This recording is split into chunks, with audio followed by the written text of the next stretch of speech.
Dear students, today I am going to explain the conductometric titration. So this concept is also included in your practical part also. Theory part also there, practical part also. I have this concept. Now these are comes under applications of conductance. These are comes under applications of conductance. Now in conductometric titration, several types is there. Okay. First one, in an acid-base titration,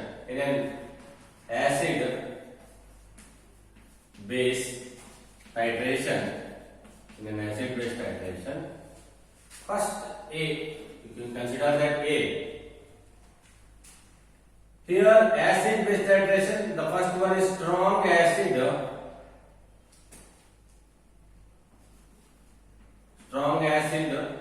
versus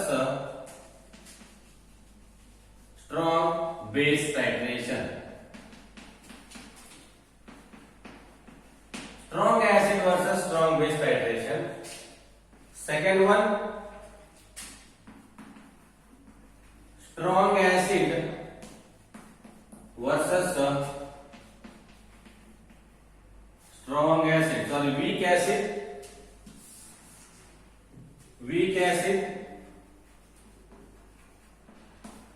weak acid versus strong base titration. Okay. Now third one is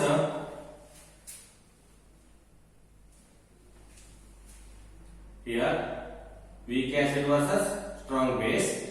Now mixture of acid versus strong base titration. Okay, strong base titration. So last one is strong acid versus weak base titration. These are the types of acid-base titration involved in the conductometric titration. Strong acid versus strong base titration. Okay. Example is HCl versus NaOH. Remember, here weak acid CH3COOH versus NaOH. Now mixture HCl plus acetic acid CH3CO versus strong base NaOH. Now strong acid HCl plus weak base. I am going to take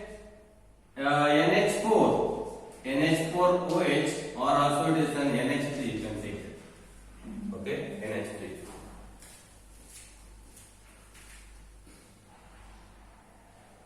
Now in this, okay, strong acid versus strong base titration, weak acid versus strong base titration, mixture of acid versus strong base titration, and strong acid versus weak base titration. One by one we are going to discuss all these titrations. In this class, I am going to discuss two types of titration: strong acid versus strong base, weak acid versus strong base titration. Okay.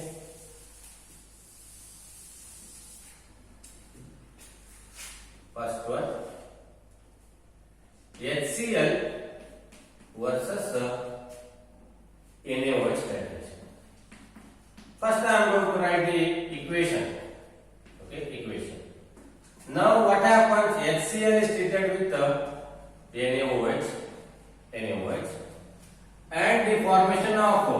formation of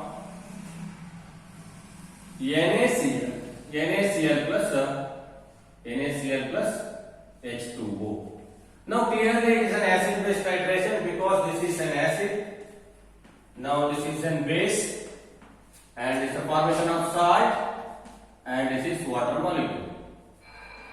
Okay. Now formation of water molecule.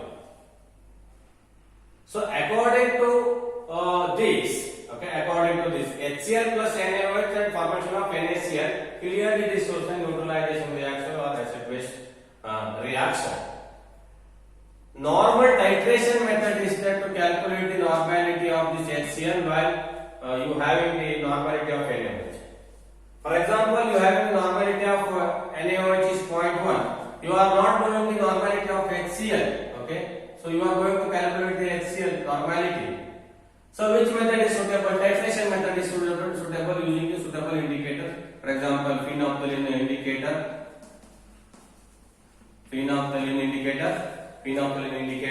or methyl orange indicator. Now what happens in the titration method? So usually you are going to take the acid in a conical flask, you are going to add the indicator phenolphthalein and you are going to titrate again the NaOH solution. Whatever the color changes from colorless to pink, so that will indicate the end point in the titration. You are going to calculate the HCl concentration using the normality equation. But sometimes in some of the industries or while going to calculate the acidity or alkalinity, this water or pond water or any type of water having a color, in this waters having a color, so this titration method is not suitable because the titration method is depend upon the color change in the titration solution. But in the case of having a color, you are not able to carry out the titration method to calculate the HCl. It is not possible. Okay. So conductometric titration is a suitable method to calculate the concentration of solution if the solution having a color. Okay, color. Now I am going to explain HCl versus NaOH. So what will be the procedure? I am going to explain the procedure first. So here this beaker having a HCl solution, but you don't know the concentration. You are going to calculate the concentration. So burette, okay, in burette you are going to take that. NaOH solution. In NaOH solution, so you are knowing the normality 0.01, but you don't know the concentration of this HCl. You are going to calculate the concentration of HCl. Okay. Now, how you are going to calculate? First, you have to take the HCl solution, okay, and you are going to dip the conductometric cell. Okay, conductometric cell. Now this is connected to conductometer. Here it is displaying the conductivity in between two electrodes. Okay. Now after that you are going to add this NaOH solution. 0.1 ml, 2 ml you are going to add this solution to this HCl solution. Okay. Slowly it is neutralizes and simultaneously what happens? The change in the conductance also. Here in the conductometer is showing the conductance. So after addition of NaOH, simultaneously the conductance is also changing. So you are getting the values, volume of NaOH added. Okay. Now here it is conductance. You have obtained the conductance. Suppose you are going to add 1, 2, 3, 4, 5, 6, 7 up to 10 ml. Now remember here you are getting the conductance 34, 33, 36, 32. Okay, and 30, 34, 33, 32, 31. Okay. Now this type of conductance you are getting. Now what happens in the titration? How you are going to find out the volume consumed to neutralize the HCl solution? Volume consumed to neutralize the HCl solution. So from graph you are going to calculate the two values, the two factors are you are obtained. Volume of NaOH added and conductance you are already had. Now plot a graph of volume of NaOH added versus conductance. Now conductance is here is volume of NaOH added. Okay, volume of NaOH added. Now what type of graph you are getting? Here, this type of graph you are getting. Now observe this. This is a conductance. This one volume of NaOH added. Volume of NaOH added. So this is a equivalence point. Also called as an end point. Equivalence point is theoretical value, end point is an experimental value. But so you can consider this an end point. This is an end point. So here you are getting this type of curve. So you are getting a volume. Okay, volume consumed to neutralize the HCl solution. Volume of NaOH consumed to neutralize the HCl solution. Okay. Now after getting the volume,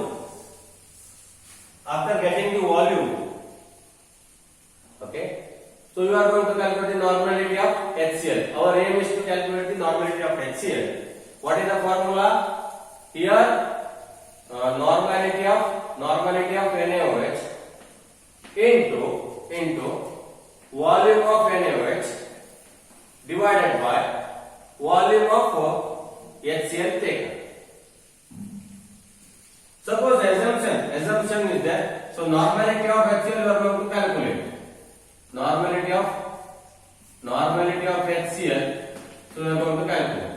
Normality of NaOH, you are already knowing it is 0.1. Okay. Volume consumed with V. Whatever volume consumed for neutralization. So whatever the value V. Okay, V. For it is a Biuret reading. Remember this is a Biuret reading. So this Biuret reading is volume of NaOH taken is consumed. Okay, it is equal to, remember, suppose 25 mm. Remember 25 mm. And then volume of HCl is taken. Whatever the sample you have taken, it is also at 25 mm. It is also at 25 mm. You are going to calculate this. This is an experimental value. Remember, experimental value. This is taken, whatever the volume taken. This is normality of NaOH already is there. Okay, we are going to calculate the normality of HCl. Now this is 0.01 into 25 divided by 25. Now normality of HCl is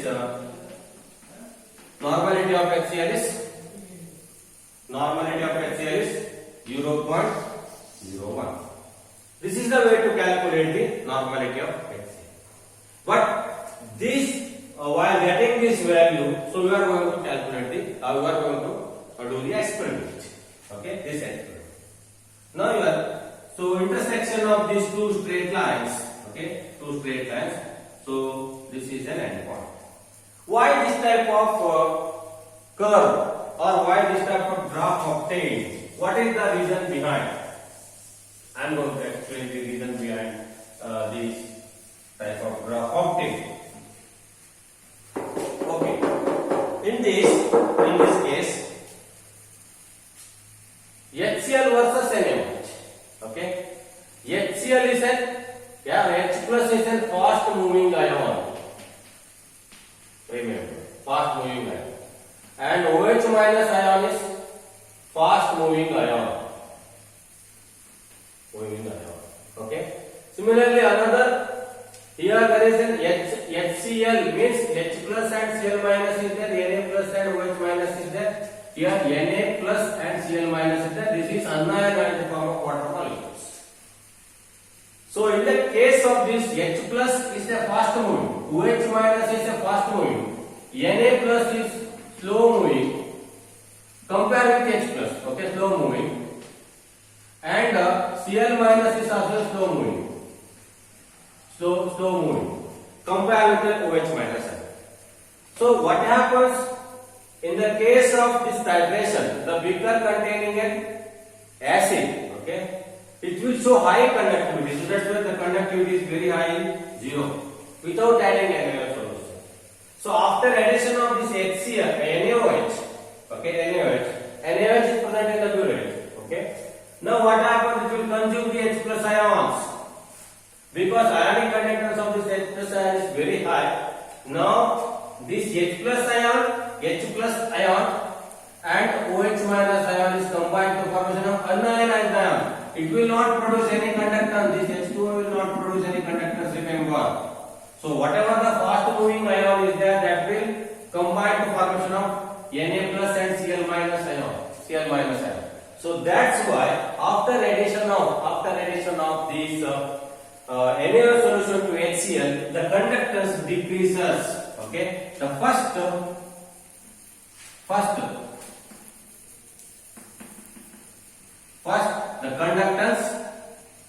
conductance decreases means H plus ion is combines with the OH minus ion and producing H2O. Okay, neutralization process is going on.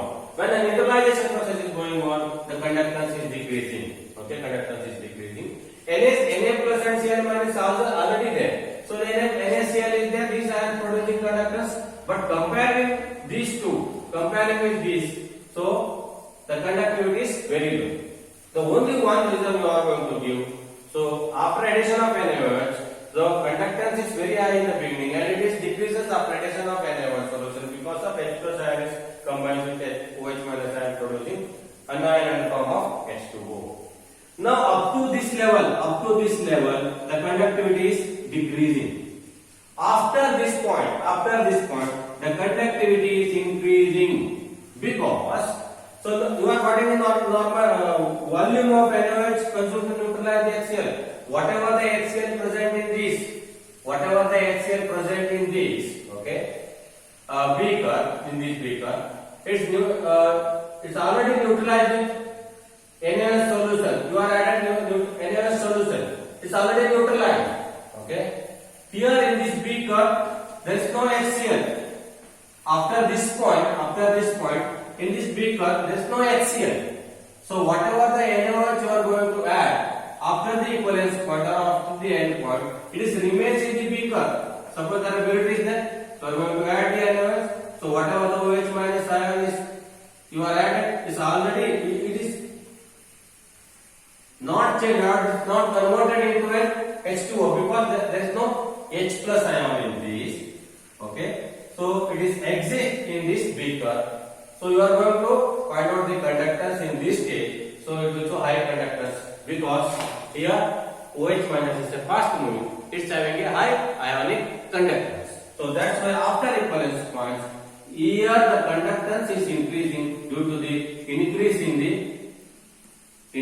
the OH minus ion.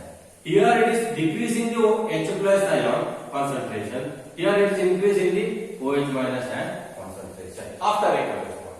So here getting the points, joining the all points to formation of straight line here in this. Here also joining the point to formation of a straight line. The intersection of these two straight lines. So you are getting the end point of the titration. You are getting the volume consumed to neutralize the HCl solution.